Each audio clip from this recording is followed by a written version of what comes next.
নাটোরের সিংড়া উপজেলার ইটালি ইউনিয়নের খালের উপর গ্রামীণ মানুষের চলাচলের সুবিধার্থে একটি বাঁশের সাঁকো নির্মাণ করে দেওয়া হয়েছে। নাটোর ৩ সিংড়া আসনের সংসদ সদস্য অধ্যক্ষ আনোয়ারুল ইসলাম আনোর দিক নির্দেশনায় এই জনকল্যাণমূলক উদ্যোগ নেওয়া হয়। সাঁকোটি নির্মাণে মূল ভূমিকা পালন করেন নাটোর জেলা আরাফাত রহমান কোকো স্মৃতি সংসদের সদস্য এবং ইটালি ইউনিয়ন পরিষদের চেয়ারম্যান পদপ্রার্থী সোহানুর রহমান শিহাব। স্থানীয় সূত্রে জানা যায়, উপজেলার ইটালি ইউনিয়নের মাগুরা তিরাইল গ্রামের মধ্য দিয়ে বয়ে যাওয়া এই খালটি পারাপারের বর্ষাকালে দীর্ঘদিন ধরে চরম ভোগান্তির শিকার হচ্ছিলেন এলাকাবাসী। বিশেষ করে স্কুল, কলেজ শিক্ষার্থী, মাঠে কর্মরত কৃষক এবং সাধারণ পথচারীদের প্রতিদিন জীবনের ঝুঁকি নিয়ে এবং নানা সমস্যার মুখোমুখি হয়ে চলাচল করতে হতো।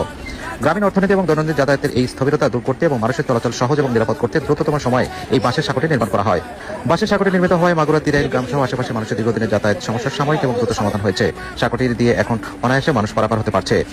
এলাকাবাসী জানান, বর্ষা মৌসুমে এই খালটি পার হওয়ার তাদের জন্য বড় পরীক্ষা ছিল। সাঁকোটি হওয়ায় তাদের দুর্ভোগ অনেকাংশ লাঘব হয়েছে।